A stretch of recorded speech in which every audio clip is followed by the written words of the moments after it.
Ask me anything. 오늘은 기종에 관한 질문을 많이 해주셔서요. 답변을 해보도록 하겠습니다. 네, 첫 번째 질문을 읽어드리겠습니다. 기종 변경이 왜 생기는지 궁금합니다.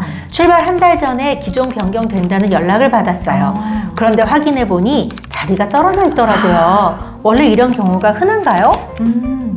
아주 흔하진 않지만요. 일단 크게 두 가지로 설명할 수 있을 것 같아요. 첫 번째, 기종 변경이 왜 생기는지 궁금하다고 하셨는데, 기종 변경은 이 항공사의 예약률에 따라서, 수요에 따라서 변경이 얼마든지 될 수 있습니다. 맞습니다. 네. 근데 특히나 대한항공은 보유한 기종이 종류가 많잖아요. 네, 그래서 맞아요. 이 좌석 배열도 달라질 수 있기 때문에 이렇게 자리가 붙었다 떨어졌다 하는 경우가 생기는 것 같아요. 네, 맞아요. 그러니까 기종 변경은 말씀하신 대로 뭐 예약 상황이 너무 많아서 맞아요. 이 비행기를 작은 비행기에서 큰 비행기로 바꿔야 되겠다. 거꾸로 예약 상황이 너무 적어서 큰 비행기에서 작은 비행기로 바꿀 수도 있습니다. 이건 운영 효율성에 따라서 맞아요. 이렇게 하는 거고요. 또 하나 갑자기 바뀌는 경우 왜 그러죠? 이런 경우는 보통 기체에 좀 문제가 생기거나 그래서 정비에 들어가야 되는 경우, 또는 두 번째로 항공기는 지상에 있는 시간이 많지 않아요. 맞아요. 계속 운영이 되는데 연결편 항공기에 문제가 생겼을 경우에 이렇게 좀 임박해서 교체가 되기도 합니다. 네, 그래서 이제 이렇게 기종을 변경하다 보니까 예를 들면 242 좌석이 이렇게 돼 있었는데 배열이 바뀐 기종이 333인 거예요. 맞아. 333. 그러면 이제 어쩔 수 없이 떨어지는 분이 생기게 되어 있습니다. 물론 항공사에서 가급적이면 처음에 예약하신 자리와 비슷하게 맞춰드리려고 하지만 불가피하게 이렇게 그렇죠. 떨어지는 경우가 생긴다는 점은 좀 양해를 해주셔야 될 것 같습니다. 그래서 기종 변경이 되게 되면 좌석 재배정을 하라고 문자를 받게 되거든요. 빨리 하셔야 돼요. 늦으면 이렇게 떨어지십니다.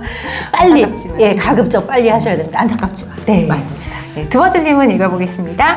운항 승무원의 경우에는 본인이 운항할 수 있는 기종에 대한 자격이 필요하잖아요. 그런데 객실 승무원도 탑승 기종이 정해져 있나요? 라고 하시면서 이제 에어버스와 보잉의 도어 작동법이라든지 기내 방송 시스템 등이 완전히 같지는 않을 것 같아서요. 라고 질문하셨거든요.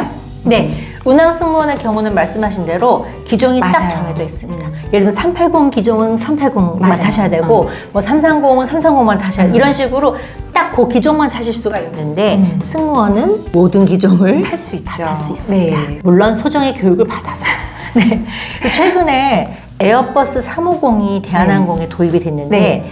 제가 이제 지인들한테 물어봤더니 그거를 교육을 받았대요. 근데 그게 교육받는 기간이 굉장히 오래 걸렸다 하더라고요. 왜냐면 전 승무원이 다 받으려고 가야 되죠. 하니까 맞아요. 막 약 2달 뭐 이렇게 걸려서 전 승무원이 다 교육을 받고, 그러면 교육 받으면요 저희 스케줄 표에 위에 기종이 다 뜨잖아요. 본인이 탑승할 수 있는 기종이 떠요. 맞아요. 근데 대한항공 같은 경우는 어떤 기종이라도 다 탈 수 있게 모든 교육을 다 시켜줍니다. 그리고 여기 뭐 도어 작동법이 다르다고 얘기하셨는데 에어버스하고 보잉 도어 작동법이 다른 건 맞고요. 기내방송 시스템이 다른 것도 맞는데 기종 교육할 때 기내방송 교육이나 이런 건 하지 않습니다. 맞아요. 네, 안전교육. 안전교육 위주로 합니다. 주로 도어 트레이닝. 예. 그러니까 비상시 작동법, 그리고 정상시 작동법 이런 트레이닝을 받게 되죠. 맞습니다. 왜냐하면 이제 탈출이 비상시 탈출이 가장 중요하기 때문에 맞아요. 예, 주로 도어 작동법에 대한 교육을 많이 받습니다. 네, 제가 3번 읽어드릴게요. 네. 현직에 계실 때 제일 선호했던 기종 궁금합니다. 대한항공이 워낙 특이한 기제도 많았어서요. 전에 얘기해 주시긴 했는데 궁금하네요. 네. 뭘 제일 좋아하셨어요?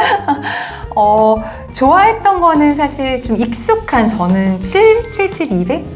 좀 기종이 가장 좀 편했던 것 같아요. 사실 처음에는 그게 굉장히 어려웠거든요. 근데 그 대한항공에서 보유한 대수가 많아지면 승무원도 그 기체를 탈 확률이 높아지거든요. 그렇죠. 그러면 편해져요. 맞아요. 그쵸? 맞아요. 그러니까 어려운 기종도 많아지면 괜찮아져요. 맞아요. 익숙해져야 돼요. 맞아요. 그러니까 저는 처음에 입사했을 때 747-400이 주력 기종이라 맞아. 그 비행기를 너무 많이 탔거든요. 그쵸. 그래서 그게 너무 익숙한 거예요. 그래서 저는 747-400을 좋아했고 나중에 이제 막 기종이 여러 개 들어오면서 저는 380이 정말 좋았어요. 380은 말할 것도 없죠. 너무 좋았어요. 일단 1번. 쾌적하다. 이게 넓으니까 넓다. 스페이스. 층고가 넓은 느낌이에요. 맞아요. 아파트로 치면 그죠? 맞아요. 그리고 몰라 이렇게 비행기가 커서 그런지 모르지만 운항 중에도 저는 좀 안정감이 있다. 흔들림이 덜하죠. 그런 생각이 들었어요. 착륙할 때가 굉장히 스무스하잖아요. 너무 스무스했어요. 맞아. 너무 신기했어요. 그쵸. 그리고 그 당시 제가 퇴사할 때 지금은 더 좋은 뭐 기재가 많아졌지만 제가 퇴사할 때는 그 당시에 모든 엔터테인먼트 시스템부터 시작하여 완전 다 새 거였어요. 신기재. 그러니까 작동법도 너무 쉽고 좋더라고요. 조명도 조명도 맞아 이게 단계별로 그리고 막 약간 붉은 조명, 약간 파란 조명 이렇게 저희가 맞아. 조정할 수 있었어요. 네. 그래서 야, 그 비행기가 제일 좋았습니다.